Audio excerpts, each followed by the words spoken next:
am a huge advocate for sitting down with our children, even looking ourselves in the mirror and recognizing failure as the opportunity for feedback and opportunity for growth. I had this kid come in today for our coaching session, and he's been grinding out last year, just got by with barely passing his classes, almost qualified for summer school.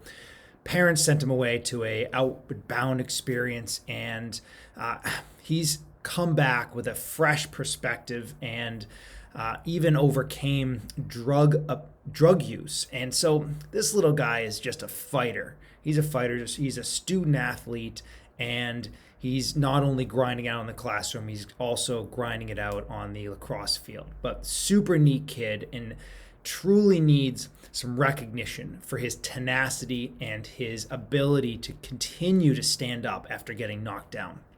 And he shows up to today's session. He's like, it's like, how's things going? He goes, not good. I was like, why? What's up? He goes, I got in a car accident. I was like, crap. He just got his license, and bam, and it's his fault. I was like, oh, sorry, dude. That's tough. So, and the whole half of our session was really about grounding him in a perspective around how to frame out failure. And what do I do now? Do I develop a shoulda, coulda, woulda attitude around what I could have done, what I should have avoided, how I could have not have gotten the accident? Hell no. That's focusing on the past, and it's irrelevant.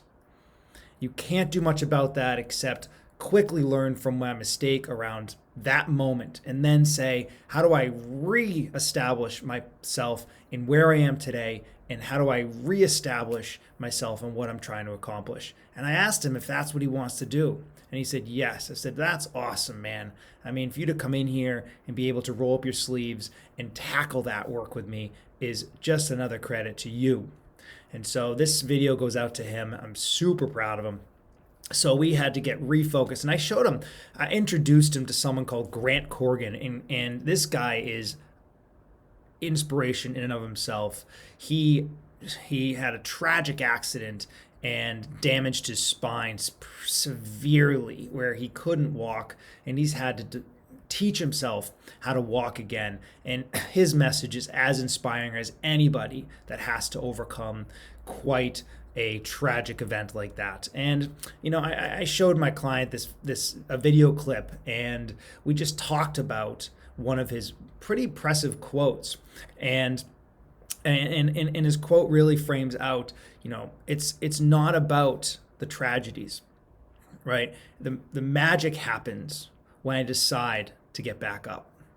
And that is the truth. So we have to celebrate failures with our children. We have to be able to say, let's celebrate some mistakes today. Let's celebrate some lessons learned. And over and over and over again, because that's the muscle of life.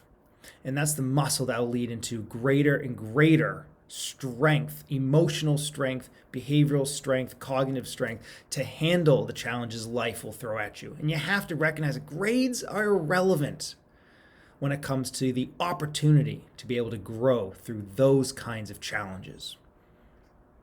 I hope this helps. Share with me your thoughts, questions, and concerns, and let's start a conversation.